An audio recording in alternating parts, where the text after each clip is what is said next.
พี่น้องครับพี่น้องถามมาหลายเนาะให้มาอัปเดตสวนป่าของพี่บุญเฉิดให้เบิ่งแน่อายุเพิ่นก็ประมาณ5ปีว่าซั่นครับป่ายางนาเพิ่นนะครับมื้อนี้บ่าวสีมาอัปเดตให้พี่น้องเบิ่งนะครับสายป่าทั้งหลายนะครับพี่น้องครับเป็นจังไดแน่เพิ่นดูแลจังไดในช่วงนี้นะครับคือมางามแต่ต้นบักใหญ่นึงครับพี่นะครับพอดีมาพออ้ายเพิ่นครับสวัสดีครับอ้ายครับสวัสดีครับมาขอเบิ่งสวนป่าแน่พี่น้องเฮาถามมาหลายอัปเดตให้เบิ่งแน่เพิ่นว่าของพี่บุญเฉิดนั่นเพิ่นว่าครับก็เริ่มสิอวบแน่นะพี่น้องคืออายุคนก็ได้5 ปีเนาะ5 ปีบ่อ้ายแม่น5 ปีแล้วไว้พี่น้องไว้เนาะข้าวเดียวแต่เฮาทายกันต้นน้อยๆจากที่เฮาไปเลาะเก็บหมากมันอยู่ในเลาะหวยเนาะครับปีนั้นตกมาปีนี้ก็คือได้5 ปีแล้วได้5 ปีแล้วครับพี่น้องมันไว้อิหยังที่ว่ามันลงข่อยลงหม้อแล้วพี่น้องเอ้ย ผู้ปลูกก็เลยหาคือกัน เลยหาคือกันเป็นจังไดเฮ็ดเฮามีแน่อยู่หน้าฝนบางหันเฮ็ดชนิดใดที่มันออกในช่วงนี้ก็มันก็ออกตามสภาพมันเนาะคือละโงกนี่มันก็คือว่าเบิดซีดแล้วพี่น้องเพราะว่ามันคลุมหมดทั้งพื้นทั้งบนมันห่มแห้งเนาะแม่นมันห่มแห้งแต่ว่าเฮ็ดที่มันอยู่ห่มไหนมันก็มีพี่น้องบ่ต้องเสียใจเป็นเฮ็ดอีหยังที่ปลูกในห่มได้แล้วมันเกิดเฮ็ดปวกนี่ก็ 100% เลยมาแล้วก็บ่ถึงเฮ็ดปวกตาบมีบ่มีเฮ็ดปวกตาบมาแล้วมาเองบ่อ้ายหรือเฮาต้องลงเชื่อเฮ็ดปวกตาบนี่มันแต่กี้มันเป็นดินเก่าเนาะมันเคยมี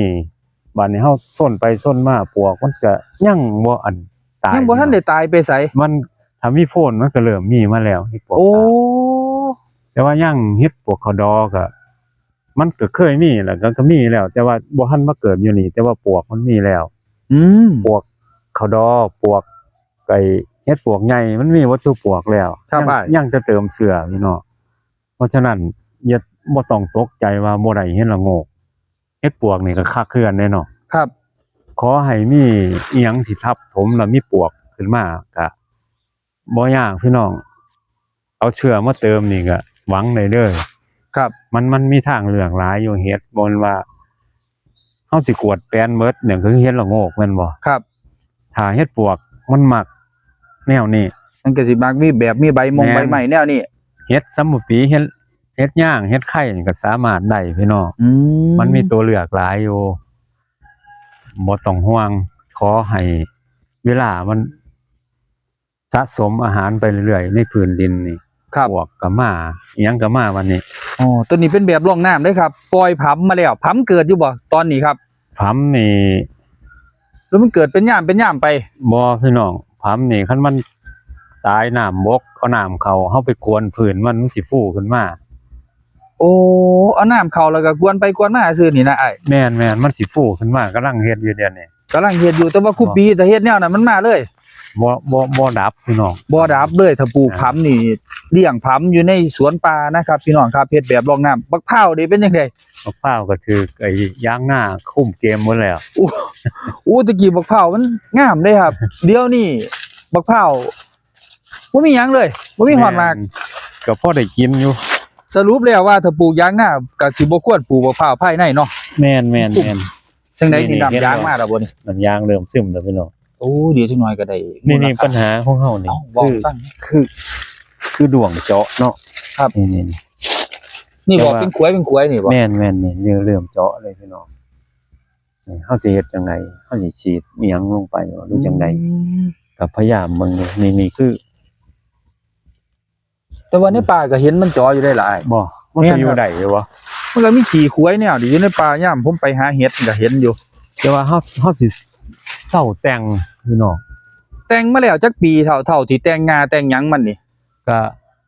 ปีที่4ยังแต่งอยู่ปีกายนี่ปีที่แล้วยังแต่งอยู่นั่นที่เห็นยุงเถิงคืออ้ายแต่งบ่น่ะแม่นเฮาเซาแต่งแล้วเพราะว่าสังเกตเบิ่งเนาะคันเฮาแต่งจริงนี่อาหารสิสะสมอยู่ในอันนี้หลายนี่สะสมอยู่ในลำต้นครับเห็นแต่งจริงต้นม่วงเนาะแต่งหลายๆบันด้วงถ้าอาหารอยู่นี่ดวงสิมักมาจอนะสังเกตเบิ่งเนี่ยต้นม่วงที่เฮาไปแต่งคักๆนี่ครับถูกดวงจอจนตายหมดคือ มันสิมาสะสมอยู่แล้วลำต้นหลายลำต้นมันสิอัวจังซี่นะครับ นี่คือสังเกตได้พี่น้องว่ามันข้อมูลที่ในการยืนยันอิหยังถูกต้องนะเฮาสังเกตเบิ่ง ก็เลยหยุดแต่ง แม่นคือต้นม่วงสิเฮาไปแต่งคักเห็นบ่น่ะแต่งแบบ ครับ ไอ้นี่ๆมันตายหลายต้นแล้วแต่งแบบเกือบเบิดนะเป็นหยังหลวงมันยังมากินคันเฮาแต่งกิ่งเกือบเบิด โอ้นี่แต่งกิ่งไปได้หลายแนวนี่ แม่นบ่มีปัญหาซ้ำถ้าเฮาแต่งเกือบเบิดนี่หลวงสิเข้ามาทันทีเลย ครับ มันก็แปลกอยู่เลยพี่น้องคืออาหารที่สะสมอยู่ลำต้นหลายแมลงอิหยังก็สิมาเจาะมาอันนี้คนที่สายก็ตาย ครับผม คือหลักการแต่งจริงนี่เอาพอสมควร คือตัวนี้เฮาหยุดแล้วนี่ หยุดแล้ว4ปีเฮาหยุดปีนี้เป็นปีที่ห้า มัน เส้นรอบวงน่าสิได้ประมาณ20กว่าเนาะ บางต้นก็ยังผอมอยู่พี่น้องบางต้น บางต้นก็ยั ก็ งผ อ้ อ ว ม นก็คือเฮาบ่ได้ซีเรียสเรื่องนั้น ครับ ถึงอายุมัน คือเฮาวางแผนไว้คันพร้อมใช้งานเฮาก็สิตัดจังซี่นะครับ อ้าย ตัดเป็นระยะผลสุดท้ายมันสิเหลือบ่กี่ต้นเนาะ อ๋อตัวใดมันที แม่น เฮาจะเอาไปเฮ็ดสงเฮ็ดเสา เฮ็ด เฮาก็ตัดออกไป แม่นเฮ็ดพวกขาวพวกตุกไอ้นั่นนะไม้ละนกละแนวหยัง ปลูกที่บ่ผิด ม่น แต่ว่าฮอดช่วงที่มันใหญ่ซ้ำหนึงเฮาอยากได้แสงเฮาก็ตัดเลือกต้น แม่น เว้นต้น นี่ ออกไป นี่คือเฮาสิเริ่มตัดต้นนี้ก่อน ครับ จงต้นนี้ไว้มันก็สิอวบแม่นบ่ โอ้นี่มันก็สิห่างกันโอ้ คิดว่า15ปีนี่สิตัดพี่น้อง 15ปีสิเริ่มทยอย อ่า ตัดบางต้นที่มันทีกันออก แม่น ให้มันได้พอใช้งานได้จังสิตัด แม่นให้ยากขี้ไรบ้านเฮาเอิ้นขาวเนาะเลื่อยขาวได้ประ ห โย น้า ชน์ 3 หน้าสาม แต่ว่าก็สิใหม่ก็สิใหญ่ประมาณหน้า อ่า 6จังสิเลื่อยใหม่หน้า มัน 3 สิ ได้ ได้ความยาวอันนี้ โอ้ มันสิได้ความยาว นี่คือหลักการปลูกทีเด้อพี่น้อง ครับ มันสิได้ต้นตรง ครับ แล้วก็ฤดูระยะซ้ำหนึงนี่เฮาสิได้ตัดไปใส่งาน ครับอ้าย นี่เมื่อวงปลูกช่วงมันทีๆนี่เฮาสิได้และเล่มออก โอ้หลายร้อยต้นนะครับ ที่อยู่ในนี้ครับพี่น้องครับ หลายร้อยต้น ปลูกที่ไว้พี่น้อง อัปเดตให้พี่น้องเบิ่ง ปลูกที่แล้วก็15ปีนี่เฮาตัดใส่งานได้เลย ครับ นี่อีก10ปีนี่มันสิบ่ใหญ่บ่เนาะ แต่ว่าหลักการตัดของอ้ายก็คือบ่ได้ตัดเบิด ตัด อ่า ต้นเว้นต้นดึงเอา แม่นนี่เฮาก็โอ้ได้หลายได้อพี่น้อง หลายอยู่ตัวนี้หลายแฮง ได้เฮือนหลังหมู่ใหญ่ได้นี่ เนาะตัดแค่บ่กี่ต้นนี่ก็ได้เฮือนหลังหมู่ใหญ่หนึงแล้วครับพี่น้องครับ า อู้ยต้นสูงเหยียดๆยาวเป็นประมาณ10กว่าเมตรแล้วครับคุณ5ปียาว10กว่าเมตร สุดลูกหูลูกตา คือการปลูกคือพี่น้องคือของผมนี่เทื่อไอ้เนื้อที่มันหน่อยเนาะ ครับ จังจงใบมันใบให้มันเป็นอาหารนะถ้าพวกปลูกดินราบเลยนี่ มันก็อยากกวาดอยากทำความสะอาดก็ได้อยู่อยากเอาใบมันไปเฮ็ดปุ๋ยก็ได้อยู่เพราะว่าพื้นที่มันหากินมันหลายมันน่ะ ครับ ตรงนี้พื้นที่มันหน่อยนี่เห็นบ่ นี่มันก็เป็นคลองตัวนั้นก็เป็นคลอง แม่น คลองหนึง ก็จำเป็นต้องจงใบมันไว้เพื่อให้มันเกิดการทับถมแล้วเป็นปุ๋ยเป็นหยังให้มันนะคือเฮาสิบ่ได้เอาออก อือแล้วต้นไม้ชนิดอื่นในอนาคตอ้ายสิตัดออกบ่จากนี้หรือว่าปลูกแซมกันไปนี่แล้วบักพร้าวก็ให้มันอยู่ในหันล่ะบักม่วงก็ให้อยู่ในหัน แม่นพี่น้องให้มันอยู่นํกันเพราะว่าความหลากหลายนี่ก็สำคัญ ครับ คือหลากหลายนี่ก็คือซอยในเรื่องศัตรูพืชแน่คือให้มันหากมันประสานกัน มันสิบ่ได้โคนเลยอันนี้นะ อืม คือเฮาต้องจงล่ะพี่น้องให้มันอยู่โดดๆเดียวๆนี่บ่ได้ ครับผม คืออยู่เดียวๆจังซี่ก็คือ มันมีศัตรูหลายพี่น้อง เดียว ทุกอย่าง แนว มันต้องมี ศัตรู ความ แล้ว ห ว่า ลากหลายผสมผสานกัน มันก็งามโพดครับอ้าย5ปีจังได๋จังเฮ็ดโพดได้งามโพดงามเดือพุ่นนะครับพี่น้องครับ นี่คือ5ปี นี่คือโพ่นบ่นี่แถวๆนี่โพ่นที่มันออกเฮ็ดอยู่บ่แถวๆนี่ เฮ็ดพวกน้ำฝนอิหยังก็เริ่มบอกอยู่ โอ้ บอกกันนี่เห็นบ่อวบเด้อ ต้นนี่อวบพักเนาะ เออ เกือบคืบนะครับต้นนี้ ไก่ ต้นนี้ เลยพี่น้อง10 ปีน่าสิได้เนาะอีก5 ปีเอา อีก5ปีน่าจะได้นะครับพี่น้อง เดื ครั อบ ยเฮ็ดขาวเฮ็ดหน้าสามนี่น่าสิได้ ครับ โอ้5ปี ก็ธรรมดาอีดีความสูงประมาณ10 ถึง 12 เมตรนะครับ ก็ตัวอ้วนๆก็มีพี่น้องตัวผอมก็มีอยู่ ครับ ถ้าอยู่ทั้งในมันผอมเนาะ แม่นถ้าอยู่รอบนอก อยู่รอบนอกมันก็ไข่อยู่ทั้งในมันก็ผอม แต่ว่า อันนี้เก็บไปเฮ็ดหยังนี่อ้าย ตัวนี้เอาไปคุ้มกล้วยเพราะว่าเฟืองมันเบิด อ๋อ เก็บบ่ทันน้ำมันมาก่อนปกติ น้ามันเข้าเรียบร้อยแล้ว ว่าสิเก็บในร่องน้ำน่ะมันหลาย ครับ น้ำมาก่อนก็เลยเก็บบ่ทัน ได้สิได้เฮ็ดพัมเนาะบัดนี้ แม่นตรงนี้ก็สิได้เก็บอยู่นี่ช่วงนี้ เดี๋ยวยังมีบางร่องที่ นี่เห็นบ่ คือใหญ่แท้ต้นเนี่ยนี่ คือช่วงนี้มันได้ใส่ฝุ่นมะพร้าวอีหยังนำนะมันก็เลย ถ้าเฮ็ดสวนป่าแบบใส่ฝุ่นก็สิ โอ้ งอกงามแนวนี้ งามไว้พี่น้องมันใส่ โอ้ยต้นนี้นะครับ แต่ บ ว่าว ก มั แห้ง น 5 ปี แต่ว่าเลี้ยงมันเองได้แล้วเพราะว่าใบใหม่ทับถม ครับ เริ่มเป็นปุ๋ยบ่อ้ายบัดนี้ ครับเริ่มเป็นปุ๋ยแล้ว อุ้ยบางต้นก็ใหญ่แห้งหน่อยเนาะ แม่นเลยเห็นบ่นี่ ครับโอ้แต่ว่าแสดงว่าตอนที่4 ปีอ้ายก็ตัดแต่งขึ้นสูงเติบที่ประมาณ6 เมตรได้เด้หม่องที่ตัดแต่ง แม่น4 ปีนี่เฮาตัด เอาหลายเติบอยู่เฮาอยากได้ความเลี้ยวของมันนะครับ อ้าย บาดนี้หลังจากนั้นปล่อยเลยมันสิรุดเองมันเห็นบ่กิ่งมัน อืม มันสิรุดเองบ่ต้องแต่งบาดนี้ ครับ ปล่อยเลย โอ้ยได้ไม้สาวเดียวยาวสุดถีบสุดแดนเลยคักแท้อ้าย ถ้า10 ปีนี่เกิดเฮาเลื่อยได้นี่โอ้พี่น้องมูลค่ามันก็บ่น้อยนะพี่น้องเนาะ มันอาจจะหลักล้านบ่ได้นี่เนาะมันหลายปานนี้400บ่อ้าย400ต้นบ่ 400แต่ว่ามันก็บ่สมบูรณ์หมดดอก ครับ มันก็ใหญ่ไปเรื่อยๆพี่น้องบ่ต้องห่วงหรอกเกิดว่าเฮาตัดเฮาสางไปเหลือบ่เอาให้เหลือ4-5ต้นจังซี่ ครับ มันสิเป็นต้นบักใหญ่เลยบัดนี้คือระยะ5 ปีเฮาตัดเทื่อนึงจังซี่เนาะเริ่มตั้งแต่10 ปีนี่สามารถย้อนตัดได้ถ้า โอ้ เฮาอยากไปเฮ็ดเฟอร์นิเจอร์จังซี่นะครับ แต่ว่าเฮ็ดบ้านมันอาจสิบ่ได้หรอกมันยังบ่เนื้อไม้ยังบ่ทันแข็ง ถ้าเกิด 15 ปีขึ้นไป ถ้าเกิดขายต้นละหลักพันนี่ก็ถ้าขายถ้า10 กว่าปีขึ้นนี่เนาะต้นละหลักพันนี่ก็สิได้เป็นล้านหมดเด้นี่ มันแม่นพี่น้องต่อไปมันอึดเนาะ ครับ ไม้เฮาแล้วก็ปูนเฮาก็ต่อไปมันก็ภูเขาหยังก็สิบ่ได้ระเบิดมาเฮ็ดนี่แล้วเนาะเฮาก็ต้องปลูกตัวนี้ไว้ มันปูนมันอาจสิเบิดเนาะในอนาคต แม่ เนาะ นแม่นมันเบิดบ่เบิดเขาก็สิอนุรักษ์นะครับ ภูเขาหินปูนก็ทุบไปเกือบเบิดแล้วเด้ แม่นเฮาก็สิกลับมาใส่ไม้ในการเฮ็ดที่อยู่อาศัยอีก อืม คือเฮาต้องวางแผนไว้คือรุ่นเฮานี่ปลูกไว้รุ่นหน้าก็อาจสิได้ใช้จังซี่นะเฮาต้องเฮ็ดเตรียมไว้พี่น้อง ครับผม บ่แม่นว่า คือปล่อยตามยถากรรมเนาะรุ่นเจ้าก็อันนี้ไปรุ่นเฮาเฮ็ดทำลายเบิดแล้วรุ่นหลังสร้างมันจังซี่มันก็บ่แม่น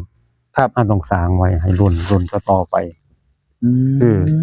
จังน้อยเฮาก็เบิดสภาพเนาะรุ่นนี้เนาะ ครับ แต่ว่าสภาพเฮาที่ถือกล่าวถึงอยู่ตลอดก็คือเฮาทราบเฮ็ดสิ่งนี้ไว้เป็น100 ปีก็ยังเลยพี่น้องบางต้นเขาว่า200 ปี แม่นอยู่หรอกผมเกิดมาผมก็เห็นต้นอยู่หน้าผมมันใหญ่โดดแสดงว่ามันก็ต้องอยู่เป็น100 ปี3 คนโอบ 200 ปีนี่มีรุ่น โอ้เป็นมรดกให้ลูกให้หลานได้ที่แบบบ่ธรรม มัน ดา เขาเว้าถึงพี่น้องถ้าเฮาเฮ็ดสิ่งนี้ไว้ถ้าเฮาหาเงินไว้นี่บ่โดนเขาก็ลืมพี่น้องเอาใส่เงินเบิดเฮาก็ลืมเฮาแต่ว่าเฮาปลูกต้นไม้ไว้นี่บ่มีลืมพี่น้องจักปีมันต้นไม้ยังอยู่เฮาก็ยังจำเฮาได้อยู่ ครับ ว่าเฮาเคยสร้างดีๆไว้ให้ลูกให้หลานจังซี่นะมันก็น่าเฮ็ดพี่น้องมันบ่ได้ลงทุนอิหยังมากมายเนาะ ภาษาอีพ่อปลูกไว้ให้เพิ่นก็สิว่าเนาะ แม่นแต่ว่าคันเฮ็ด พี่น้องผมว่าอย่างไงอย่าเฮ็ดแนวนี้ ครับ เฮ็ดแนวนี้มันเสียพื้นที่ทำมาหากิน แม่นบ่ แม่น เป็นจังไดคือว่าจังซั่นบ่อยากให้ก้นร่องแนวนี้บ่ บ่หมายถึงว่าบ่อยากให้เฮ็ดเบิดคือผมนะผมมันแปลงทดลองมันก็ต้องเฮ็ดให้มันหลายแน่ ของอ้ายนี่คือแบ่งแปลงหน้าส่วนหนึงมาเฮ็ดแต่ว่าถ้าพี่น้องอยากเฮ็ดก็อยากให้เฮ็ดผู้ละจังไดครับ ให้เฮ็ดน้ำสองข้างอันแท้เลย บ่ต้องให้มาเปลืองพื้นที่แนวนี้ แม่นทั้งนี้เฮาก็เฮ็ดหน้าปกติ ครับ ทั้งข้างเฮาก็ต้นไม้ โอ้ มัน ครับ สิ เป็นแปลงที่สวยงามเลยพี่น้องเฮ็ดเทั้งเขาเทั้งต้นไม้อยู่นํแปลงเดียวกันบ้านนี้เฟื่องอีหยังเฮาก็บ่ต้องจูดขนขึ้นมา ผมขึ้นมาใส่เลย คุ้มเลยอันนี้ล่ะ โอ้หมด แล้วข้างหน้าเฮาก็เฮ็ดเอียงๆเนี่ยพี่น้องเฮ็ดเอียงๆให้มันลงมาเวลา